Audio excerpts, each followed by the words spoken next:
This next piece is going to be my absolute favourite piece. I've heard some marvellous stories from you while we've been travelling around the country over the last month or two. Is some actual real life case studies. And again, we tend to do this at the end of sessions, but I think it really helps make that lens or that view of how impactful Yep. this can be.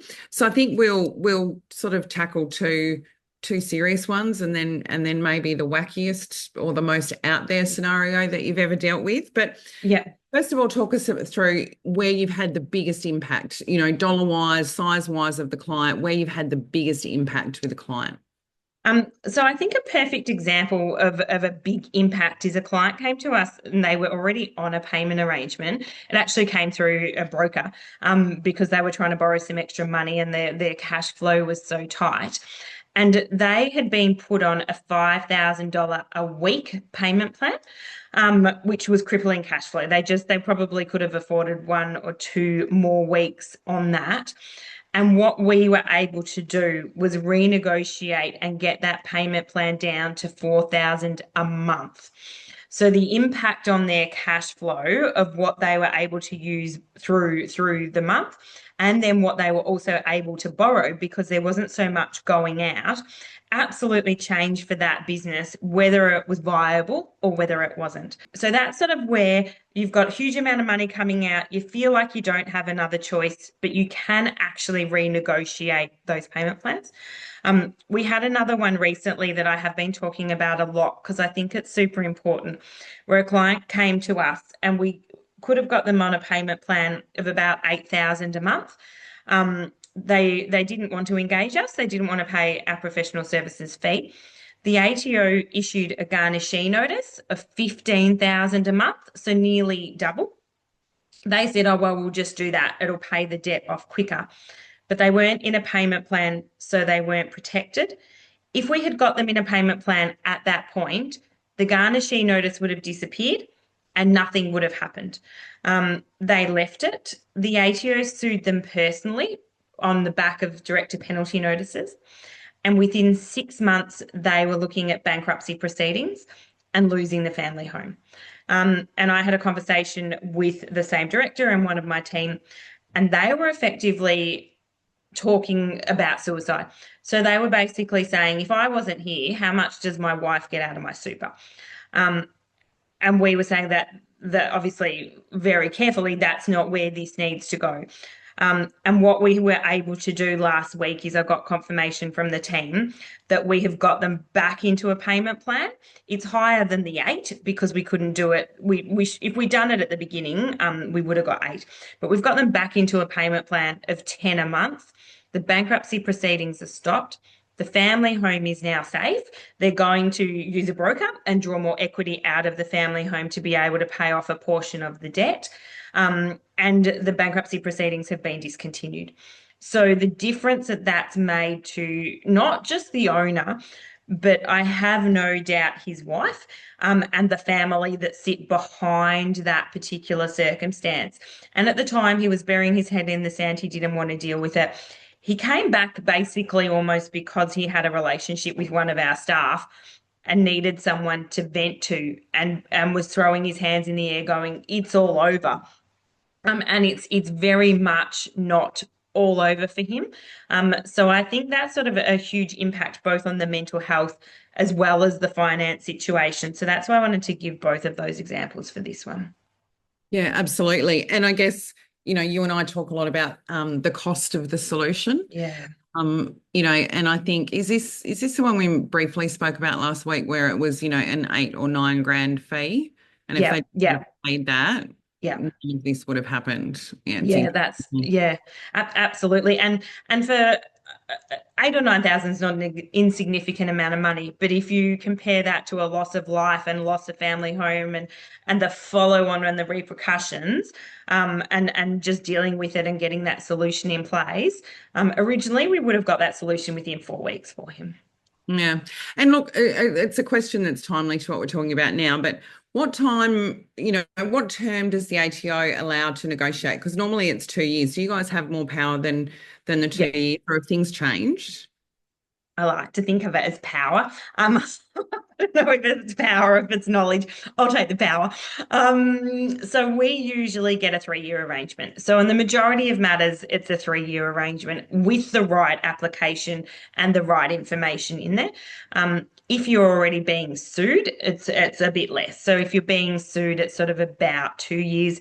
If you've got a statutory demand, it's a bit less. So sometimes, depending on the circumstances, it might be a bit less.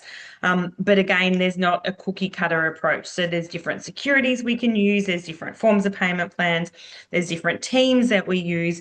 But generally, even if there's credit reporting, even if there's garnishees, even if you've got a director penalty notice, we're still looking at about 3 years. Yeah, fantastic. All right, let's go there.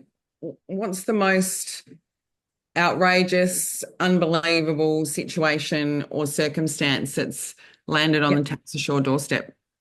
So sometimes I suppose it's nice and it's a compliment. We'll have a referral through 3 different sources.